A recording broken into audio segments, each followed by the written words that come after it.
오늘은 순교자 기념주일로 지킵니다. 순교자들을 기억하고 기념하면서 우리가 하나님께 예배를 드리는 날입니다. 순교자. 사전적인 정의는 이렇게 되어 있죠.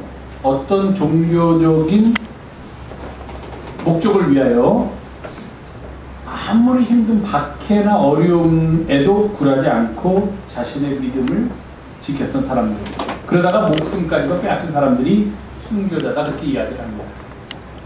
요즘은 어떤 주의, 종교적인 이유만이 아니라 어떤 주의를 위해서, 어떤 사상을 위해서 목숨을 버린 사람도 순교자에 포함시키기도 한다라고 사전에 그렇게 부여 설명이 되어 있더라고요. 제가 찾아보니까. 그러니까 순교자라는 것은 사실 우리 그리스도교에 국한된 건 아닙니다.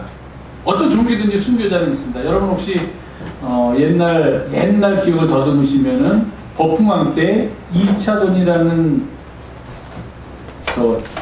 스님에 대해서 들은 기억나세요? 신라의 불교를 국교화하기 직전에, 불교를 공인하기 직전에 일어났던 사건입니다. 그래서 이차돈이라는 승려가 있었는데 이 사람의 목을 베었더니 거기서 피가 빨간 피가 아니라 하얀 우유가 빛깔의 피가 나왔다. 그런 사람도 순교자입니다.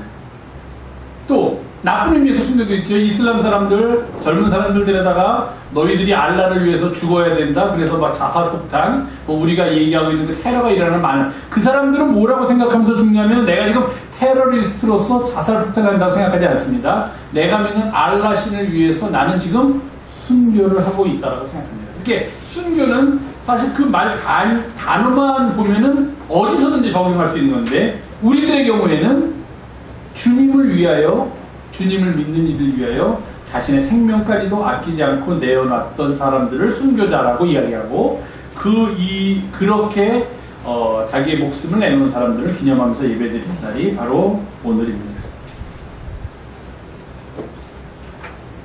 사람이 하나님을 생각하는 게 쉽지가 않았습니다. 제일 처음에 하나님을 생각하면서, 하나님의 존재를 생각하면서 하나님이 어떤 분이신가를 설명을 해야 되겠는데 설명할 길이 없는 거예요.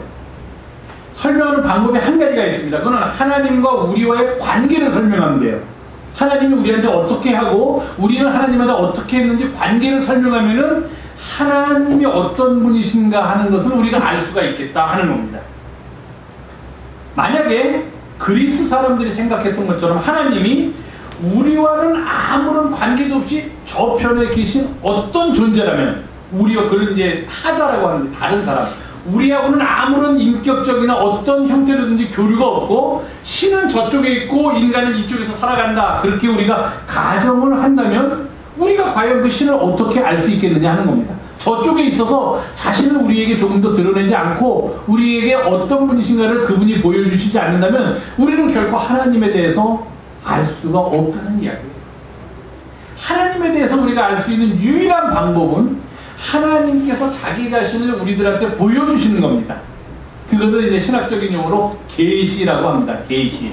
하나님께서 자기 자신이 어떤 분이시다 하는 것을 우리에게 보여주는 거예요. 왜냐하면 우리 인간의 생각은 우리 인간이 가지고 있는 경험의 한계를 벗어나지 못합니다. 내가 경험했던 세계보다도 더 높은 세계, 더 다른 세계를 생각할 수 있는 능력이 대부분의 사람은 없어요. 그러니까 우리가 살고 있는 세계라는 건 인간의 세계인데, 그 인간의 세계에서 살고 있는 사람들의 머릿속에서 신을 이해한다는 것은, 하나님을 이해한다는 것은 불가능한 일이다 하는 겁니다. 그렇다면 하나님은 우리가 어떻게 알 수 있느냐? 바로 하나님께서 내가 어떤 존재다 하는 것을 우리들에게 보여주실 때만 우리는 하나님이 어떤 분이시다 하는 것을 알 수가 있습니다. 그 일을 하신 분이 누구시냐? 바로 예수님이십니다. 예수 그리스도예요. 예수 그리스도께서 이 땅에 오셔서 우리에게 알려주시고 우리에게 가르쳐주시고 우리에게 보여주신 그 삶의 모든 것을 만약에 한마디로 정의한다면, 예수께서는 하나님이 어떤 분이신가 하는 것을 우리에게 보여주신 분이다, 이렇게 얘기해도 크게 틀린 것은 아닙니다. 우리는 예수 그리스도를 통하여 하나님이 어떤 분이신가 하는 것을 확실히 알게 되었다는 겁니다. 비록 우리의 경험 속에서 계시지는 않았음에도 불구하고. 그러면 그 예수 그리스도께서 우리에게 보여주신 하나님은 어떤 분이신가? 이것도 너무 단순화하는 것 같지만 한마디로 요약한다면, 아까 우리 아동에게 제가 말씀하신 것처럼 예수님께서 우리에게 보여주신 하나님의 모습, 하나님은 어떤 분이신가 하는 것에 대한 대답은 하나님은 사랑이시다. 예수 그리스도의 삶, 예수 그리스도의 가르침, 예수 그리스도가 행하신 모든 일들, 그 모든 것들을 만약에 한마디 문장으로 요약하라 하면은 예수께서는 하나님이 사랑이심을 우리들에게 보여주신 분이시다. 이렇게 요약할 수 있다는 것입니다. 예수님의 마음을 항상 강렬하게 사로잡고 있었던 것은 무엇이냐면 바로 무리들을 향한 사랑이었습니다. 예수께서 어떤 사람을 고쳐주셨을 때 이 사람을 고쳐줌으로 인해서 내가 하나님의 아들임을 세상에 알리기 위해서 고쳐주시지 않으셨습니다. 내가 대단하니까 많은 사람들이 나를 따라오게 하기 위해서 고쳐주시지도 않으셨습니다. 예수님께서 치유의 이적을 행하신 가장 유일하면서 가장 큰 이유는 그가 불쌍했기 때문에, 그를 사랑했기 때문입니다. 5,000명이나 되는 사람들이 모였을 때 성서도 이렇게 기록하고 있습니다. 예수께서 그들을 보시고 그들을 측은히 여기셔서, 그들을 불쌍히 여기셔서, 야, 이렇게 오랫동안 나를 따라다니라고 먹을 것도 제대로 못 먹었을 텐데 저들이 얼마나 배가 고플까. 그들을 아끼는 마음, 그들을 사랑하는 마음에서부터 오병이어라는 놀라운 역사가 일어나는 거지. 예수님이 잘됐다, 이렇게 사람들 모였을 때 내가 놀라운 기적을 한번 행하면 저 사람들이 다 나를 따를 것이다라는 그런 어떤, 요즘 말로 하면 정치적인 의도나 목적을 가지고 그 일을 행하신 것이 결코 아니다 하는 겁니다. 예수님께서 행하신 모든 일의 가장 근저에는 그들을 향한 예수님의 사랑, 이것 이외에는 우리가 흔히 얘기하는 다른 어떤 의도도 있지 않음을 우리는 분명히 성서를 통해서 알게 됩니다. 자신을 드러내기 위해서 아닙니다. 자신을 과시하기 위해서, 또 그런 일들을 통해서 자기가 어떤 이익을 취하기 위하여 예수님께서 그 모든 일을 행하셨을까? 결코 아니다. 그렇게 우리는 단호하게 말할 수 있다는 것입니다. 예수님의 치유도, 예수님께서 행하신 모든 기적도, 그리고 그가 많은 사람을 먹이신 급식의 사건도 그 모든 무리들을 향한 예수님의 사랑의 결과이지, 그런 일들을 통해서 사람들을 깜짝 놀라게 하고 예수님을 따르게 하고 또 심지어는 뭐 예수님께 무엇을 갖다 바치게 하고 그렇게 하기 위한 의도를 결코 가지고 있는 것은 아니었다 하는 것입니다. 오늘 본문은요 굉장히 재미있는 이야기입니다. 본문의 내용은 제가 이미 아동부 어린이들한테 얘기했기 때문에 다시는 설명하지 않겠지만, 다시 설명드리지는 않겠지만요, 굉장히 이해하기 어렵고, 저도 이 본문으로 설교를 하면서 굉장히 설교를 해야 되나 말아야 되나 고민스러운 그런 본문 중에 하나입니다. 그렇기 때문에 오히려 더 흥미롭습니다. 아주 재밌습니다. 읽다 보면. 성경을 그렇게 읽으면 재밌는 것들이 많이 있어요. 그냥 있는 데를 읽다 보면 그냥 그렇게 넘어가는데, 이거 뭐야? 왜 성경에 이런 얘기겠지? 이 얘기를 왜 넣었을까? 이 얘기가 진짜 의미하는 것은 무엇일까 하는 것을 우리가 물으면은 더 깊이 있는 성경의 세계로 들어갈 수가 있습니다. 제가 말씀드렸지만 지금 마가복음 7장 24절부터인데요. 마가복음 7장 1절부터 23절까지 긴 절은 예수님하고 유대인들 사이에 정결 논쟁이 벌어진 사건입니다. 무엇이 깨끗하냐 하는 겁니다. 유대인들은 이 음식은 먹어야 된다, 이 음식은 먹어야 되지 않는다 하는 그런 엄격한 규정이 있습니다. 그걸 코셔라고 합니다. 유대인들이 먹어야 되는 음식. 그 유대인들에 의해서 만들어지고 유대인들이 원하는 가공법에 의해서 가공된 음식만을 그들은 먹습니다. 아주 정통주의 유대인들은 코셔라는 음식만 먹습니다. 아주 음식에 대한 규제가 많죠.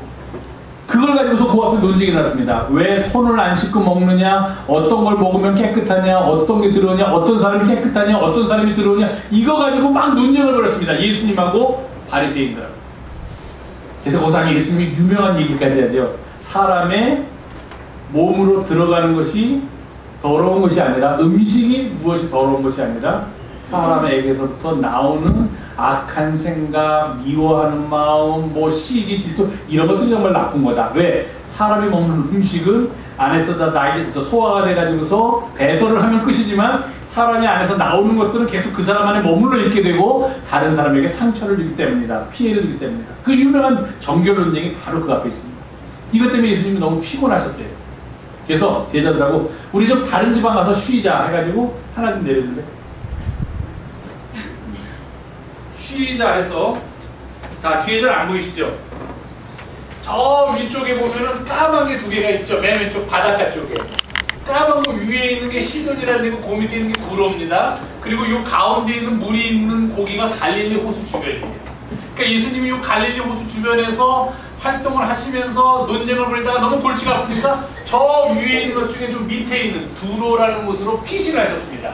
근데 두로는 당시는 로마가 지배하는 땅이지만 베니게라는 곳하고 수리아라는 곳, 그 두 개가 합쳐진 이름. 오늘 성경 본문에 보면은 이 여인을 수로보니게라고 한 게 바로 수리아하고 베니게라는 땅에 합쳐진 이름입니다. 지금 말로 하면은 시리아예요. 시리아. 이스라엘 바로 위에 있는 나라 시리아라는 나라입니다. 시리아하고 당시에 페니키아, 혹시 들어보셨는지 모르겠는데 이렇게 바다에 항해를 잘하는 민족이 있었습니다. 별 보고서 바닷길을 찾던 페니키아라는, 그 시리아와 페니키아가 당시에 합쳐져서 한 나라를 이루고 있는 그 저 지역이 베니게와 시리아, 수리아 지역이고 저 지역의 전체적인 이름이 수로보니게입니다. 그리고 예수님은 저 왼쪽 바닷가 쪽에 맨 위에 동그란 거 까맣게 된 데는 시돈이고, 그 밑에 사렙다가 있고, 그 밑에 있는 까맣게 돼 있는 두로라는 지방으로 갈릴리 호수 주변에서 활동하시다가 지금 피신하신 겁니다. 유대인들을 떠나서 가신 거예요. 그런데 이 본문이 마태복음하고 마가복음에 똑같이 기록되어 있습니다. 마가복음은 좀 자세히 기록했는데 이렇게 기록했습니다. 예수님께서 거기를 떠나셨다. 그리고서 두로와 시돈 지방에 들어가셨는데 어떻게 귀신같이 알고서 가나안 지경에 수로보니게 지역에 살고 있는 헬라인이라고 기록되어 있습니다. 그리스 여자 하나가 예수님의 뒤를 집요하게 달라붙으면서 주 다윗의 자손이여 나를 불쌍히 여기소서, 내 딸이 흉악하게 귀신 들렸나이다 하면서 예수님하고 제자들을 막 괴롭혔다. 근데도 불구하고 예수님은 한 말씀도 대답하지 아니하시니 제자들이 너무 시달리다가 이길 수가 없어서 예수님께 와서 청하여 말하되 그 여자가 우리 뒤에서 소리를 지르고 있사오니 그녀를 보내소서, 그녀의 소원을 들어주고 좀 떠나가게 하소서, 그렇게 이야기했다. 이렇게 기록되어 있습니다. 마태복음에는. 이 여인이 좀 쉬러 가신 예수님을 쫓아오면서 아주 괴롭힌 것으로 기록하고 있습니다. 예수님의 반응이 특이합니다. 한 번도 그런 적이 없는데 처음에 마태복음의 기자는, 마가복음에는 그 표현을 없지만 마태복음의 기자는 이렇게 했습니다. 예수님이 한 말씀도 안 하셨다. 눈길 하나 안 주셨다고 합니다. 그렇게 시끄럽게 하면서 제자들이 와서 예수님한테 청할 정도까지 아주 온 주변을 혼란스럽게 만들고 여인이 그랬는데도 불구하고 예수님은 눈길 하나 안 주셨다. 대조적이죠. 야이로라는 회당장이 있었는데 그 회당장의 딸을 고치러 갈 때 사람들이 떠밀리는 가운데 12회를 12회를 혈류증으로 앓던 여인이 예수님의 옷에 손을 대고서 예수님에게서 기운이 빠져나간 것을 알고 예수님이 그 여자를 찾는, 기억나시죠? 기억 안 나셔도 돼요. 다음에 말씀드릴게요. 그런 얘기가 있습니다. 그때는 사람이 막 밀고 그래가지고 누가 손을 대는지 알 수가 없어요. 그 여인보다도 예수님 옆에서 예수님을 끌어안는 사람까지 있을 텐데 그런 사람은 신경도 안 쓰시고 자기에게서 기운이 빠져나갔던 그 옷 끝, 아주 끝자락만 조금 잡았던 여인을 귀신같이 찾아냈던 예수님인데 이제는 그렇게 이방 여인이 따라붙으면서 고쳐달라고 그냥 온 동네가 떠나가게 소리를 질러도 예수님이 말씀 한마디 안 하시고 눈길 한 번 안 주셨다는 겁니다. 여기서부터 좀 수상해요. 예수님이 이렇게 냉정한 분인가? 암만 쉬러 간다고 해도 저 여인이 얼마나 불쌍한 여인인지 예수님께서 아셨을 텐데 그 딸을 낳게 하려고 저렇게 애태워하는데 어떻게 저렇게 모른 체 할 수 있을까? 예수님이 저런 분이셨는가? 의아하기 시작합니다. 그런데 한 번도 그런 적이 없었던 예수님의 무관심도 의아스러운데 그러다가 갑자기 딱 돌아서셔서 하신다는 말이, 미국에서 이런 말 하면 잡혀갑니다.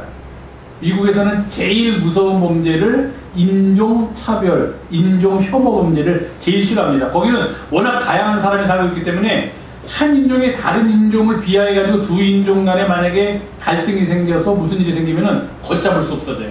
나라가 흔들립니다. 그래서 그런 인종적인 문제는 제일 먼저 단호하게 처벌을 하도록 그렇게 되어 있습니다. 레이시즘이라고 그러죠. 인종차별. 예를 들어서 흑인 보고 저 깜둥이 그랬다가는 백인 아무리 높은 사람에도 잡혀갑니다. 왜냐면 그러면 흑인들이 가만히 있지 않으니까 폭동 일으키고 어떻게 수습이 안 됩니다. 옛날에 그 LA에서 있었던 러드니 킹이라는 사람 그 경찰들이 막 때려가지고 폭동 일으킨 것처럼 수습할 수 없게 되니까 인종 혐오, 그것을 제일 무서운 범죄를 칩니다. 예수님이 갑자기 인종 차별주의자가 된 거예요. 그러면서 대놓고 나는 유대인이고 너는 이방인인데 유대인이 내가 너한테 왜 신경을 써있냐 이렇게만 말씀하셔도 오케이 그럴 수 있겠다 할 수 있는데 예수님이 뭐라고 말씀하셨냐면 성경에 있는 그대로면 자녀들에게 줄 떡을 내가 먼저 개들에게 던지는 게 마땅하지 않다. 옳은 일이 아니다. 그렇게 얘기를 하셨어요. 저는 이제 이 구절을 보는 순간 갑자기 가슴이 그냥 전율이 오면서 주님 어쩜 이런 막말을 하셨습니까? 이게 주님 이게 어떻게 된 일입니까? 그때 유대인들하고 정결 논쟁벌을 치면서 머리가 어떻게 되셨습니까? 얼마나 골치가 아프셨으면 그래 이 불쌍한 여인을 향해서 이렇게 심한 말을 하셨습니까? 제가 그렇게 이 구절을 보면서 저는 늘 주님한테 그런 기도를 드려요. 실수를 하셔도 너무 큰 실수를 하신 겁니다. 설령 예수님이 좀 이런 실수를 했으면 이 마가복음하고 마태복음의 기자는 좀 뺄 것이지. 좀 안 쓰면 우리가 모르잖아요. 안 쓰면 써놓고 해요. 이거를 둘 다 같이 써놓고 우리로 하여금 이 사실을 알게 만들기. 예수님이 어떤 일을 하셨는지 알게 만들기. 예수님도 미워지고 마태복음 쓴 사람, 마가복음 쓴 사람 다 미워져. 왜 이런 일을 바보 같은 일을 했을까? 너무 미워요. 인종차별입니다. 유대인과 그리스인, 유대인은 자녀, 그리스인은 개. 잘 보면 하나님의 은혜는 유대인들에게 온다. 물론 마태복음에 보면 먼저라는 표현이 있다고 어떤 사람은 이야기를 하는데 어쨌든 먼저고 나중이고 간에 날 보고 개라고 하는데 누가 나중이라고 하더라도 편하겠습니까? 차라리 좋게 자녀들 먼저 먹인 다음에 또 일을 해야 되니까 나는 유대인들 먼저 한 다음에 이방인들 너희들을 고쳐줘야겠다. 이렇게 말씀하셔서 누가 뭐라고 그래요? 그럼 포기하든지 더 매달리든지 그냥 인종차별적인 건 없는데 유대인은 자녀, 이방인인 너는 개. 이렇게 표현을 하니 얼마나 하나님의 은혜가 유대인에게만 미친다는 이야기입니까? 이 사상은 초기에는 이스라엘 사람들이 그런 사상을 가지고 있었지만 이사야 선지자, 요나 선지자 같은 구약 후기에 와서 다 없어지면서 만민 구원으로 바뀝니다. 기억하시겠지만 요나도 니느웨라는 성읍, 이방 성읍을 구원하려는 하나님의 구원의 역사입니다. 이방인도 구원하시려는. 근데 그 뒤에 오신 하나님은 사랑이라고 선포하신 예수님이 이야기를 한 거예요. 저도 고민스럽습니다. 이걸 어떻게 예수님을 변명해 드려야 될지. 예수님이 실은 그 뜻이 아니었고 예수님은 인종차별적인. 예수님은 인종차별적이다. 그럼 얼마나 이거 우리가 예수님을 믿고 예수님의 제자로 사는 게 한스럽습니까? 이게 잘못된 길이죠. 왜 그랬을까요? 예수님이 자녀들의 떡을 취하여 개에게 던짐이 마땅하지 않다 그랬어요. 마태복음에는. 마가복음에는 자녀로 먼저 배불리 먹게 할지니 자녀의 떡을 취하여 개들에게 던짐이 마땅치 아니하니라 이랬어요. 자, 왜 그랬을까요? 예수님이? 왜? 대답 못하면 또 설교 길어집니다. 왜 그랬을까요? 예수님이? 갑자기. 예수님은 이런 거 별로 거의 없으시죠? 누가 와서 소리 지르면 다른 사람은 막아도 예수님은 가서 고쳐주셨어요. 불쌍히 여기는 마음이 있기 때문에. 아무리 피곤해도 사람들이 오면 사람들 맞이해 주시는 예수님이에요. 복음서에 나눠보세요. 근데 이 여인한테는 왜 그랬을까요? 가장 큰 1번은 이방 여인이니까. 이방 여인이니까 그렇지. 야, 나 너무 피곤하다든지 너는 이방 여인이니까 좀 기다려라든지 좋은 표현이 있는데 왜 갑자기 자녀하고 개하고 비교하면서 이런 말씀을 하셨어요? 네? 시험하려고. 99%가 시험하려고 합니다. 네, 정답이에요. 여인을 시험하려고. 뭘 시험하려고? 어? 무슨 믿음? 예수님이 인종차별을 해도 받아들이는 믿음? 내가 그래요. 만약에 대부분의 사람들이 이렇게 설교를 해요. 어떤 아주 유명한 목사님도 제가 글을 보는데 그렇게 설명했어요. 예수님께서는 이 여인의 믿음을 시험해보기 위해서 이 말씀을 하셨다. 제가 이 글을 읽는 순간에 머리를 탁 치면서 뭐라고 그랬겠습니까? 옳구나, 이거였구나 그랬겠어요? 저도 그 정도 생각하지요. 저도. 그래도 목회를 좀 20년 가까이 해갔는데 성경 이 구절을 수십 번을 봤는데 믿음을 맞구나가 아니라 제가 그 목사님의 그 글을 보는 순간에 이건 아닌데 그랬어요. 만약에 예수님이 이 여인의 믿음을 시험하시고 싶으셨다면 이래야 되는 거예요. 나는 유대인이고 너는 이방인 그리스 사람인데 너 정말 유대인인 내가 이방인인 너의 딸까지도 고칠 수 있다고 그렇게 믿느냐? 너는 정말로 내가 그런 능력을 가지고 있다고 하나님께서 그렇게 나와 함께 하신다고 믿느냐? 이렇게 물었어야 되지.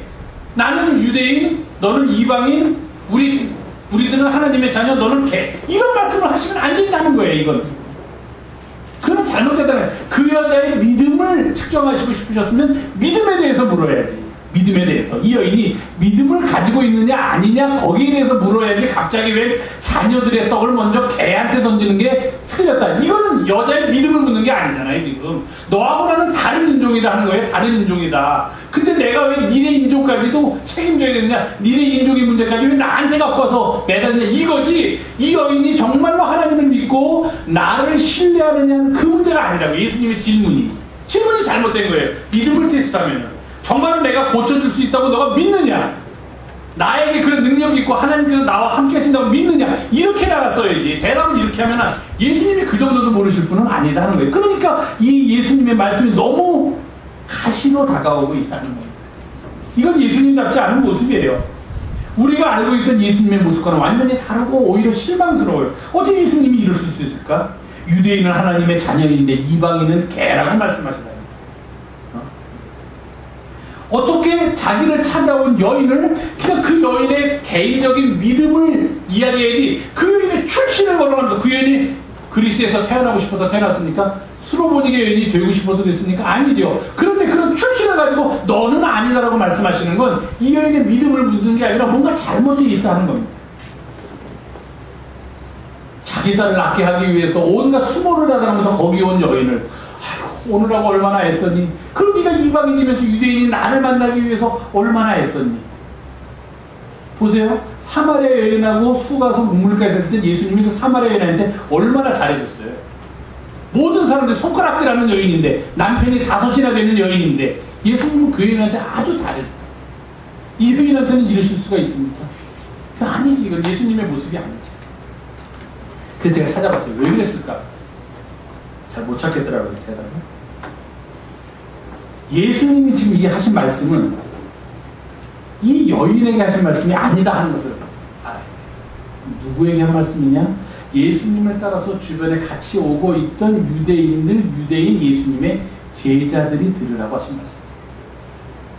당시 유대인들은 정말로 보통의 유대인들은 그렇게 생각했어요. 우리가 중국 사람들 비하할 때 뭐라고 비하하듯이 미국 사람들이 중국 사람을 비하할 때 우리 아시아 사람들을 통틀어서 비하할 때 제 눈을 가지고 비하합니다. 눈이 잭 찢어지고 눈이 작다. 그걸 가지고 우리를 비하하는 표현을 많이 썼어요. 그렇게 비하하듯이 유대인들은 보편적으로 자기들은 선민이고 택한 민족이고 그 외 이방인들은 전부 다 개와 같은 존재들이다. 그렇게 일반적으로 다 생각하고 있었어요. 이방인들에 대해서. 예수님의 제자들조차도 그렇게 생각하고 있었다는 겁니다. 거기에 대해서 예수님이 정면으로 도전하십니다. 비유대인들, 유대인이 아닌 사람들에 대한 유대인들의 평가, 그것이 잘못되어 있다 하는 것을 예수님이 여기서 지적하는 하나의 방법이었다는 겁니다. 이 여인을 시험한 것이 아니라 오히려 이 여인을 통하여서 뭘 시험했습니까? 제자들을 시험했다는 거예요. 제자들의 생각을 바꿔주려고 하셨다는 거예요. 조금 전에 우리가 유대 땅에서 벌였던 싸움이 뭡니까? 정결 싸움이에요. 누가 깨끗하냐. 그 정결 싸움에 궁극에는 뭐가 있냐면 유대인들은 유대인만 깨끗하다. 유대인 중에서도 어떤 율법을 따르는 사람만 깨끗하고 나머지는 다 더럽다는 겁니다. 이방인은 애당초 더러워요. 그들은 결국 깨끗해질 수 없는 존재들이에요. 이런 것에 대해서 예수님께서 정면으로 도전을 하셨다는 겁니다. 제자들이 갖고 있는 기존 생각에 도전하신 거예요. 왜냐하면 아브라함의 자손이라고 대단한 거 아닙니다. 심지어는 예수님이 아니라 세례 요한, 유대인이었던 철저한 유대인이었던 세례 요한조차도 사람들에게 뭐라고 했습니다. 아브라함의 자손인 거 자랑하지 말아라. 하나님이 원하시기만 한다면 그 사막에 있는 돌들로도 아브라함의 자손이 될 수 있다. 세례 요한도 그런 생각을 가지고 있던 사람인데 하물며 예수님이 아브라함의 자손과 이방인을 나누면서 아브라함의 자손은 하나님의 자녀고 이방인은 개다라고 생각했다는 것은 결코 있을 수도 없는 일이라 하는 겁니다. 그렇다면 이 말씀의 깊은 뜻 속에는 예수님 제자들을 향해서 하신 겁니다. 자, 이방 여인 왔어. 조금 아까까지 우리가 무엇이 깨끗한 건 논쟁하다가 피해서 지금 이리로 가고 있지. 이방 여인 왔는데 너희들은 어떻게 생각해? 자, 이 여인은 뭐야? 개라고 생각하지? 너희들 다 머릿속에 한번 봐라 하신 거예요. 그리고 자녀들의 떡을 줘야 내가 개에게 주는 말. 제자들이 갑자기 한편으로는 선생님의 모습이 아닌 것에 깜짝 놀라면서 다른 한편으로는 맞아 그랬어요. 왜? 우리 유대인들은 하나님이 택한 하나님의 자녀고 저 여인은 이방 여자니까 개라고 취급받아도 마땅하지. 그들을 향해서 예수님께서 지금 직설적으로 하신 말씀입니다. 근데 만약에 이 여자의 믿음을 선택했다면 이 여자는 어떻게 얘기했습니까? 자녀들이 먹던 상에서 떨어진 부스러기를 개들이 먹습니다. 이렇게 얘기했단 말이에요. 그걸 믿음이라고 설명해도 될지 모르겠지만 그건 아닌 것 같아요. 그러면 이거는 무슨 인종적인 문제가 그대로 남아있는 거예요. 그것을 우리가 성서를 좀 더 깊이 있게 읽어 들어간다면 이것을 다른 각도로 해석하면서 이 여인의 믿음을 우리가 끌어내야만 한다 한 그런 말씀입니다. 선한 사마리아인의 얘기 있습니다. 이런 사람이 있었는데 제일 처음에 누가 지나가면 제사장도 지나가다가 했어. 그 다음에 성경을 가장 많이 알고 있는 율법학자 사두개파 사람이 지나가다가 지나가. 근데 마지막으로 유대인들이 제일 싫어하고 제일 혐오하는, 사실은 같은 민족인데도 불구하고 제일 싫어하고 혐오하는 사마리아 사람, 우리로 말하면 북쪽 사람이 예수님이 여기 있다면 예수님이 한번 그랬을 때 첫 번째는 너희들이 좋아하는 여기 목사들이 지나가다가 그냥 강도만 하다가 지나갔다. 그 다음에 두 번째로는 자기 잘난 자면서 맨날 텔레비전에 나와서 자기가 세상에서 가장 의롭다고 하는 사람이었는데 그냥 지나갔다. 세 번째는 이북의 사람이 지나갔다. 이렇게 설명하는 거랑 똑같아요. 이건 그러니까 아주 충격적인 얘기예요. 유대인들한테. 여기서도 마찬가지예요. 그런 얘기를 하시고 선한 사마리아 얘기할 때 예수님이 이렇게 말씀하지 않으셨죠. 자, 이제 여기서 얘기할 때 내가 선한 사마리아 사람을 등장시킬 것이다. 근데 이 사마리아 사람은 너희들 비꼴라고 하는 거야. 너희들 정신 좀 차리라고. 그러니까 얘기 잘 들어라. 이렇게 해서 설명 안 해요. 안 하고 그냥 얘기하면서 사마리아인이 지나갔다. 그러니까 사람들은 뜨끔한 거예요. 그리고 그 얘기를 끝나면서 예수님이 하시려는 말씀의 의도를 알아차린 것처럼 여기서도 처음에는 예수님이 그런 말씀하시니까 한편으로는 놀라면서 한편으로는 역시 맞아. 예수님도 우리 유대인의 한계를 벗어나지 못하는 거야. 예수님도 유대인이야. 맞아. 우리 유대인이 최고지. 하면서 안도의 한숨을 쉬고 있었던 이 제자들에게 다시금 예수님께서 철퇴를 내린 게 그러면 끝까지 그 생각을 고집하셔야 되는데 그렇게 이 여인이 집요하게 그러나 겸손하게 자기 자신을 낮추면서 예수님께 도움을, 구원을 간구할 때 예수님께서 그녀의 딸을 고쳐주셨다는 것입니다. 예수님께서 시험하신 것은 제가 생각하기에는 성경을 잘 읽다 보면 이 여인이 아니라 제자들이었습니다.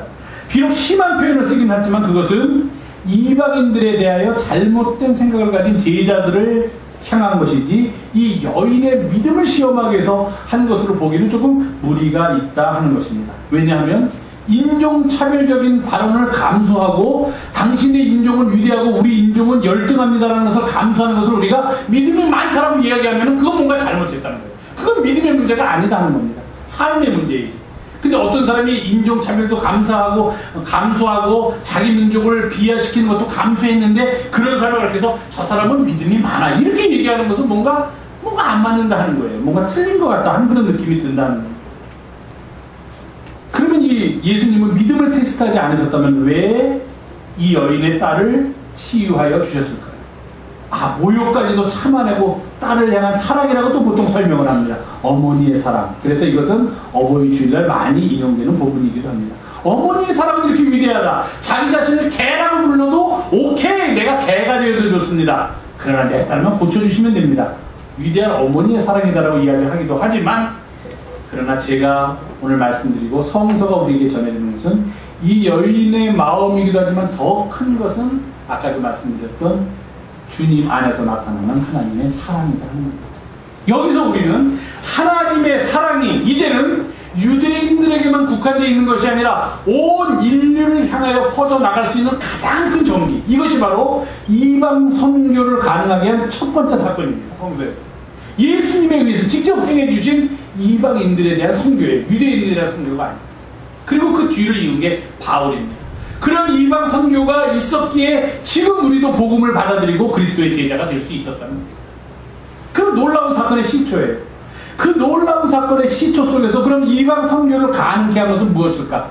이 여인의 믿음이었을까? 아니다는 거예요. 여인의 믿음보다도 더 선행된 게 있었으니 그것은 예수 그리스도를 통하여 나타나는 모든 이들을 향한 한결같고 공평하신 하나님의 사랑이에요. 그것을 우리가 알아야 된다. 모든 것은 다 어디서부터 시작되느냐면 하나님의 사랑으로부터 시작되지 우리로부터 시작되는 것은 하나도 없다는 거예요. 우리 편에서 하나님께 도달할 수 있는 길은 없습니다. 하나님이 사랑으로 우리 쪽으로 오시는 길밖에 없어요. 그것의 가장 최고봉 클라이막스 정점에 예수 그리스도의 십자가 사건이 있다는 겁니다. 그러면서 어떤 상황에서도 주님께 대한 신뢰를 놓지 않았던 이 여인의 모습, 겸손하면서도 결코 포기하거나 좌절하지 않고 끝까지 주님께 매달리려고 했던 이 여인의 모습 속에서 우리는 믿음이라는 것을 찾아낼 수 있다. 우리도 그런 믿음이 필요한 거예요. 하나님의 사랑이 우리에게 임하고 있는데 그 사랑을 받아들일 수 있는 것은 우리의 믿음입니다. 근데 그 믿음은 쉽게 포기하거나 좌절하거나 주변의 환경에 의해서 흔들려서는 안 된다는 거예요.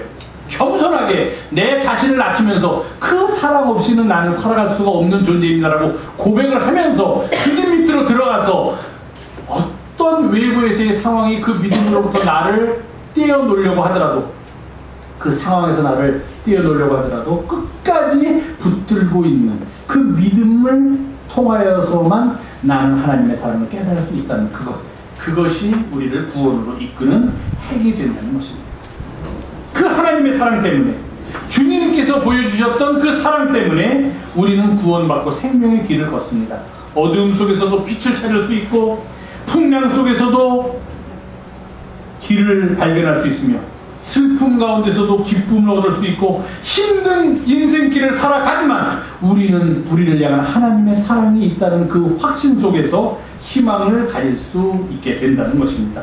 그리고 이 주님의 사랑을 깨닫고 그 길로 나아가려는 우리의 결단, 그것을 가르쳐서 우리는 믿음이다 그렇게 얘기합니다. 그 사랑은 똑같이 임하지만 어떤 사람은 그 믿음이 없기 때문에 그 사랑의 힘을 믿지도 않고 그 사랑의 힘에 의지하지도 않고 그 사랑의 힘이 나의 삶에 가장 중요한 것이다라는 것을 깨닫지 못하고 살아가면은 그 사람들에게는 하나님의 사랑은 아무런 의미가 없다는 것입니다. 그러나 그 사랑만이 나를 구원하고 그 사랑만이 나를 살리고 그 사랑을 붙잡을 때만 내가 이 험한 세상에서 그래도 이 험한 세상에서 주님의 자녀로 살 수 있다라는 그것이 바로 믿음이라는 겁니다.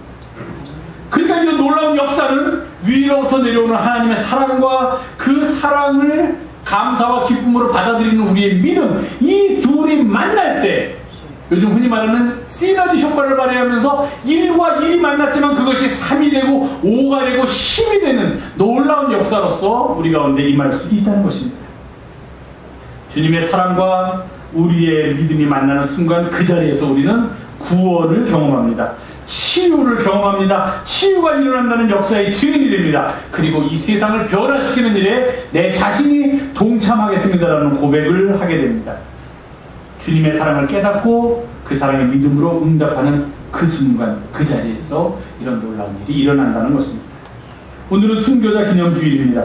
순교자는 자신의 삶을 내놓은 사람이지만 우리도 그들과 같이 우리의 목숨까지 다 내어놓지는 못한다고 하더라도 우리를 향하신 하나님의 사랑에 이끌려 믿음으로 대답하며 평생을 살아갈 때 그런 사람들이야말로 순교자의 삶을 사는 사람들이다. 이렇게 이야기할 수 있다는 것입니다. 왜 그러냐? 그들의 삶에는 예수의 흔적이 남아있기 때문입니다. 같이 우리 찬양 하나 보겠습니다.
나의 삶에 주의 흔적이 남기를 바라는 마음으로 늘 주님 앞에 나아옵니다. 주님의 그 크고 놀라운 사랑 우리의 믿음으로 받게 하시고 그렇게 살아가는 동안에 우리의 삶 곳곳마다 주님의 흔적이 남는 기쁘고 놀라운 역사가 나타나게 도와주시옵소서. 우리 구주 예수님의 이름으로 기도하옵나이다. 아멘.